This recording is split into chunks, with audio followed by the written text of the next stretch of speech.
subconsciously, I just bring it to the table and apply it to my work without me consciously thinking about like, oh, I'm gonna put like a Korean spin on this or anything like that. It just kind of happens, just because by the mere fact that I am Korean American, you know. And luckily I've been very fortunate to get some of these roles where you know, the name is Minho, or like the name is whatever, and like or the role is like specifically Asian American. But then I would love to play a role where it's not specifically Asian American. If it was like a white, if they wanted like a white guy or like all ethnicities or whatever, like I would love to play that, just because I feel like if you're playing a character, if the ethnicity is not like a big part of the character, I feel like any race can play it, not just Asian, it could be black, white, whatever, you know? And I feel like it's changing. Hollywood is very slowly changing to that and opening up to that, but it'll still take a lot of time, I think. Yeah. So speaking of which, we'll go into acting now. Okay. Maze Runner fans in the house, make some noise. I remember when So the people that didn't cheer, what do you, why? It's pretty much everybody. I remember when I first met you and you came and we were filming something for Wong Fu's ISA TV channel. And you came in and you told me and Amy for the first time that you were getting the role, and there's a reason why you couldn't eat pizza that night. We had ordered pizza, and KCON couldn't eat the pizza because he was buffing out for his role. And when I found out, it was amazing news. We were so excited for him. But you just wrapped Maze Runner 2.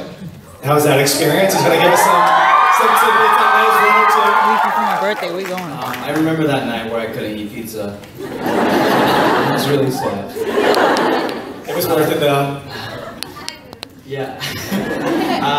Yeah, Maze Runner 2, we just finished shooting that in January, so we're just waiting for Wes, the director, to finish post, and it's going to come out September 18th.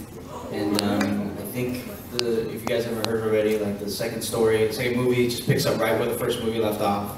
Right in the helicopter, you go straight into the Scorch, and it's like non-stop action. And I saw a clip at Comic-Con, because I was there, of the cranks, and it's some scary stuff.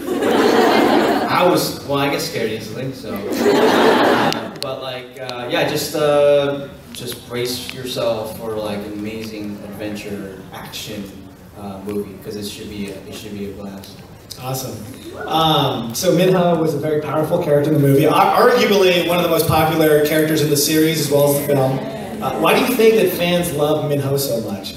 Now that you've gotten to know the character so well. Well, first I gotta give props to James Dashner, the author of The Maze Runner, just because he wrote such an amazing character for specifically an Asian American person. You know, that's very, very rare right now. And I have to say this every time I talk about Minho and Maze Runner. So James Dashner wrote the character because his niece's husband is Korean and his name is Minho. Okay, or Minho.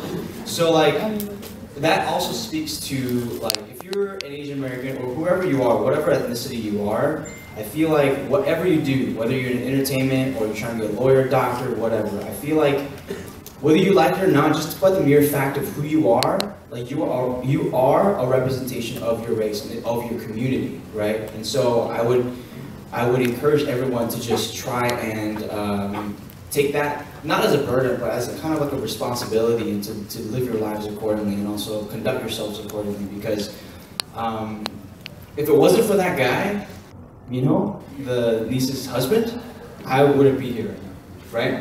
Minho would not exist. I would have gotten the role, and I would just be some dude. I still am some dude though. You know what I mean though? Like, I think there's some responsibility to be had when you are a minority growing up in America. Sorry, I totally digress. What was the question again? Why people like the character? Okay, so James Asher, first of all, wrote an amazing character. And two, I think Minho has this kind of like, people like the fact that he's sassy. I like that too. I think also it's because he's he's quiet and also leads by example, and he only speaks up when he needs to and when there's when he needs to make a point. And so I feel like he's short, succinct, and straight to the point. I feel like that's a cool aspect of him that I really like. And he's so badass, man. He's like, that runs the maze and kicks so much butt. That body. He has an amazing body. Not me, but he does. If Minho was here right now, we're gonna ask him some questions as if he was the character of Minho. If Minho was here right now, how would he respond to the following questions? Okay. In-N-Out or Shake Shack? Shake Shack. How would he answer? I would say In-N-Out, yes. Because he's fast and he goes in and out. Oh my god. That was good. All right. Favorite Pixar movie? Oh, I do like Nemo. Man. Incredibles. Dude, Lion King. It's not Pixar, but it's still so good. We'll let it count. There's so many good ones. I feel like, just to take it back old school, like Toy Story. Oh yeah. The original one, you know? It's a good choice. It's such a classic, and it's about, you know, a band of toys just getting together, trying to, you know... Sounds familiar. A lot of parallels. All right. Favorite activity? Running or mazes? That's a hard one because I feel like Minho deep down is a true athlete, but I feel like he runs out of necessity, and also I'm not sure if he's particularly fond of mazes. I'll just have to say by default, I guess running. All right. Cats or dogs? Oh. I like dogs. And then finally, because we're here at KCON, 2NE1 or Girls' Generation? This is a big one. Divide some fans. This is a very divisive issue. Nobody can riot after he answers the question. I would have to go with 21. Everybody, that's okay, right? Awesome. Okay, so we'll bring you out of Minho. Okay. Now he's back. He's KCON again. KCON, you just finished wrapping a couple of other films that just recently came out. Yeah. The Stanford Prison Experiment, and then also the Wong Fu movie. Everything for us. How was that? Any words to fans that haven't seen the project yet? Cool, yeah, so I'll talk about Wong Fu because it came out first. That was really cool. Like, Wong Fu approached me and said they're making a movie, and I was like, yeah, I'm super stoked. Like, it's about time, and I really want to be in it. Can I please be in it? And they said, of course. And yeah, it's, if you guys don't know, it's a story about a different, I guess, world where like your relationship history gives you like a score, kind of like a credit score. And how that affects the way you live and how you interact with people and stuff. It's a really cool concept, and it's really well done. It's still on Vimeo, right? Yes. I believe it's still on Vimeo. I think for this weekend. Okay, yeah, so make sure... All of you go download it. Yeah, go download it on Vimeo. It's really good. And then, yeah, I worked on Stanford Prison Experiment, which is a really cool thing, because like, I studied psychology in college, and like, I studied that experiment. And so when I got the script and I read it, I was like, wow, this is, I would love to be in this, because like, I study this, and to be in, and the actual study would be awesome. And so, I saw it a couple times, it's really cool, it's really disturbing. If you read about the study, it is, and like... What is the study, just for everybody? So at Stanford, they did this experiment where they had these college students, and they broke them up into half of them be prisoners and half of them be guards, and the guards would wear like the uniform, and like, they had tasks to do, they had to keep the prisoners in line, and things like that. And then by like the second or third day, it just went crazy, and they started like, not like, you know, beating them or anything like that, but like verbally abusing them, and making them do things that, you know, that they shouldn't have done, things like that. And it's just kind of like a social experiment about how people obey authority, and people, like, even if you dress up as a cop or something, you automatically give them authority. It's a very, very interesting study, and it kind of gives you, it's very disturbing, the way, you know, our brains work and how we view authority, but it's a very, very interesting, thought-provoking film that you guys should check out if you get a chance. It's playing at the ArcLight in Hollywood, so, oh, it's also on video on demand this week, I think, if you guys want to check it out. Download it immediately. And, I have a crazy hairstyle in that movie, so check it out. You can have the complete Keon Lee collection after this weekend. You know, all Yes, the songs, all the yes. Keon Lee. You get to see him in all different types of environments. Are there any actors in the crowd?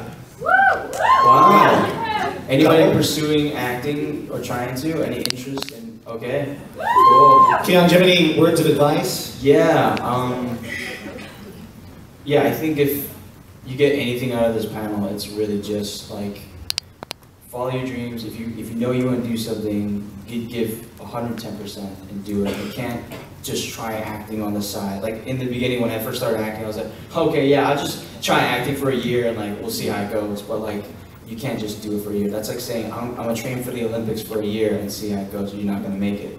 You know, it takes time, and work hard, grind, be patient with yourself. Expect perfection from yourself, but also like be very patient with yourself, because it's not like you know, it's not like you can learn everything in one night or 1 year. You know, it takes time, and that goes the same thing if you're not even going into entertainment. If you're going to be anything else, you know, trying to be an engineer, a lawyer, doctor, whatever you want to do, it takes time, and I think you should just work hard and just.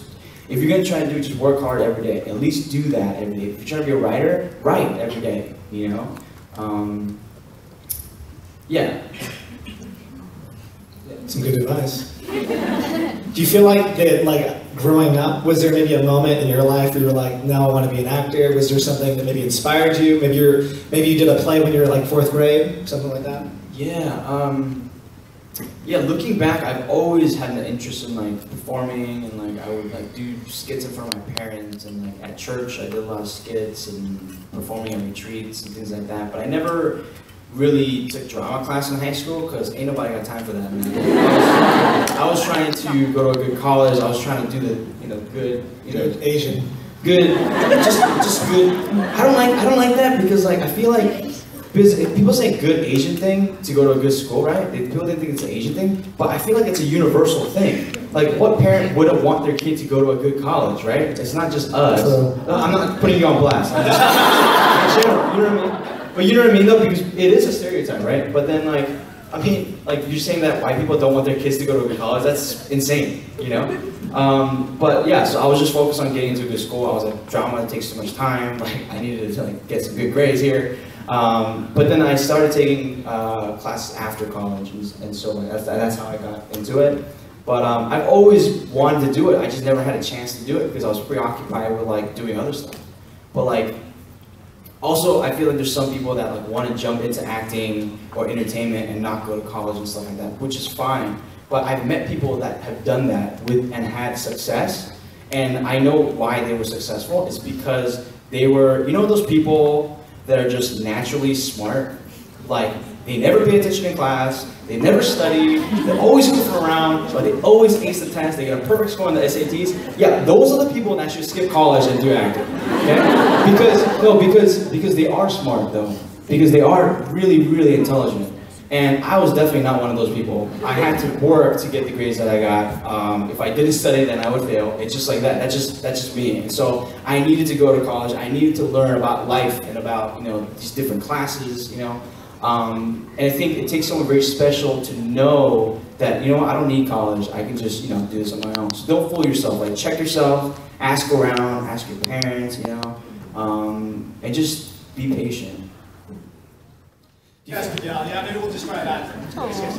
All right, so we'll go with questions from fans. Check. I'll go with you first. For Go ahead and stand. Wow. And introduce yourself. Hello,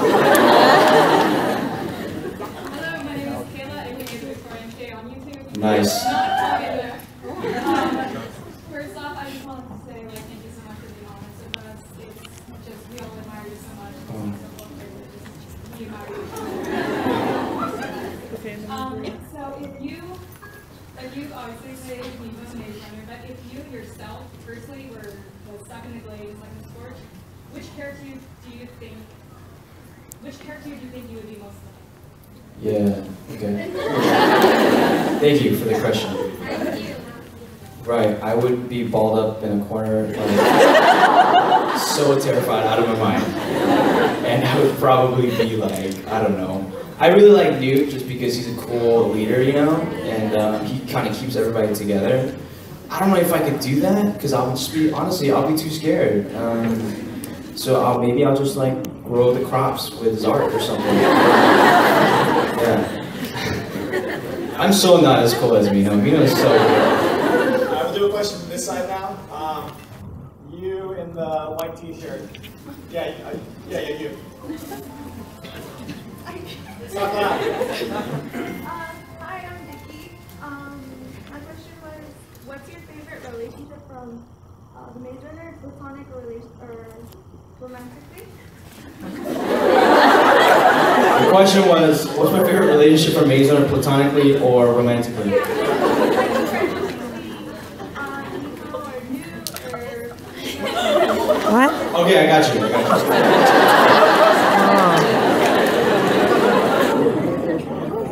Okay, there's this thing going around online that I've been seeing. Wait, what were you guys thinking about? I was gonna say the Ivy Trio of Thomas, Miho, and Newt. Yeah. That's what I like. Totally. You guys talking about. Yeah, in terms of like real relationships on set with the other actors, like I love every single one of those guys.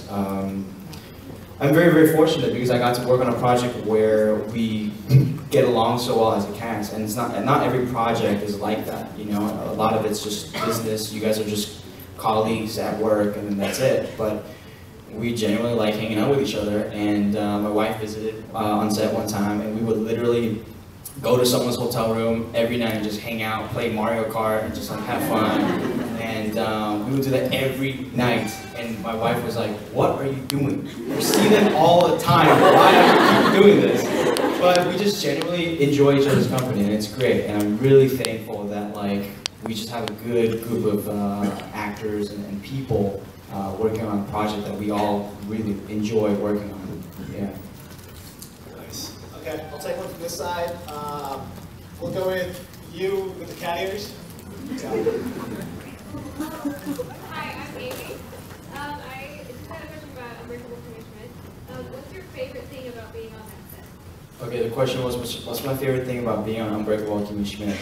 Just the fact that like every day I go into work, it's just fun. Like I get paid to like just laugh on set and just like speak the words of Tina Fey and Robert Carlyle and like, how talented this team of writers on that show is. It's very fresh.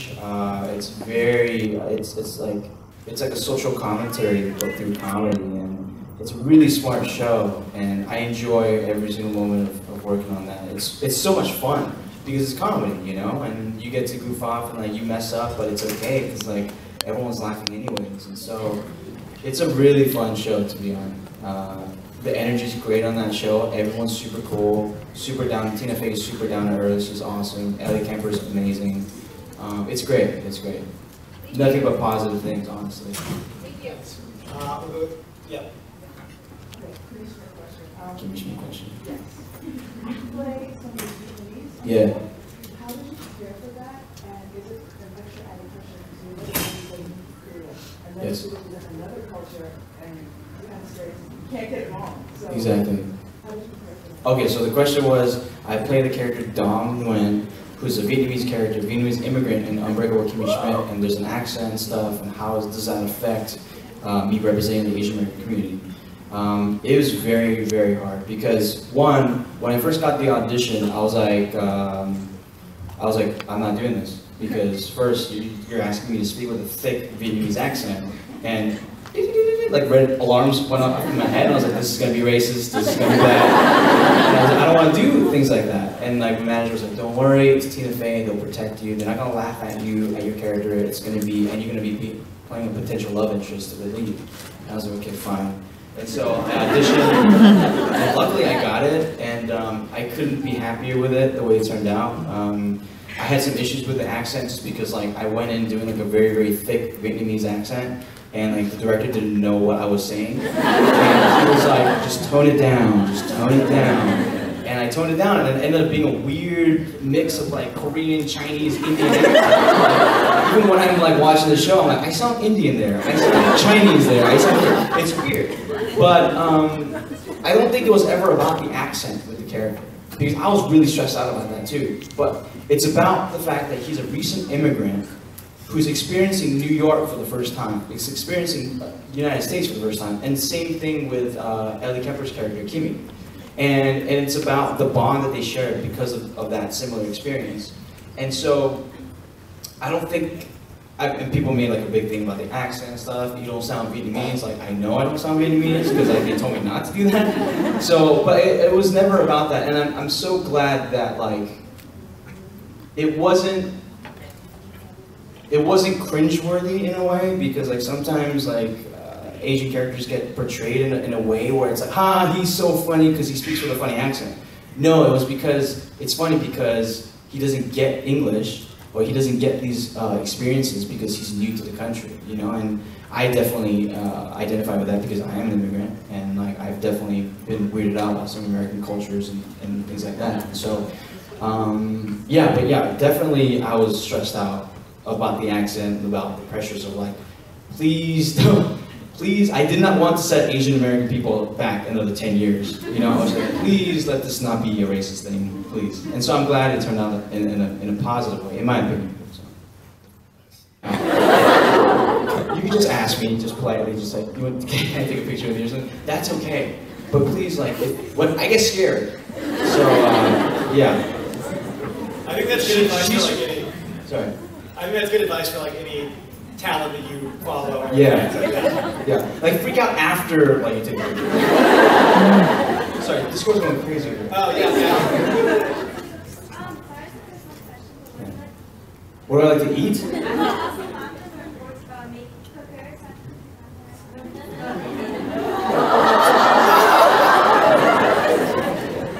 What's your favorite ramen? Yeah, I like ramen too, but I like pizza.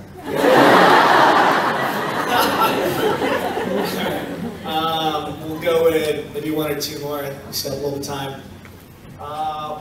Okay, you waving your hand. Yeah. How did your life change after getting the maid friend role? Like, did it change a lot or not? Not really, just not in my personal life, but like definitely I can't go certain places without getting recognized. And I'm still getting used to it because I'm really not used to, like, no one is used to people coming up to them wanting to take pictures with you and stuff, you know? I'm still trying to learn how to deal with that, and it freaks me out. But yeah, other than that, nothing really, you know. I still get up in the morning, you know, I still do the same thing you guys do, you know. I try to work and find work and read scripts and stuff. It's all the same, you know. Yeah, try to stay grounded. Friends like him keep me grounded. All right, we'll do one more question. We'll go from the very back. Yeah, you in the very back. Yeah. I see you though. With the clothes. Yeah, The struggle is real. Yeah, you. Yeah. My name's Alex, and I want to know, are you going to start up your YouTube channel again? Say it again. Say it again. Are you going to start up your YouTube channel again? Oh.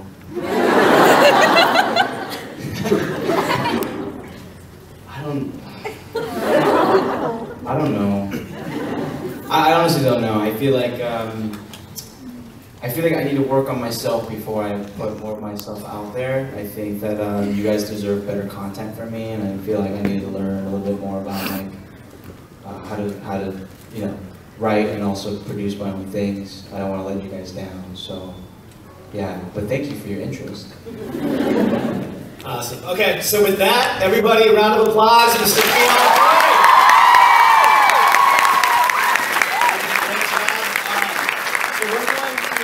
There's going to be a meet and greet after this. We're going to exit the stage, and then you guys just stay seated. And it might be a little awkward silence for a little bit, but just go ahead and stay seated, and then we'll get going into the next section. Sound good? Yeah. All right. Nobody get up and go this. Stay seated. We'll get you guys photos and stuff. Thank you guys so much for everything. Thank you.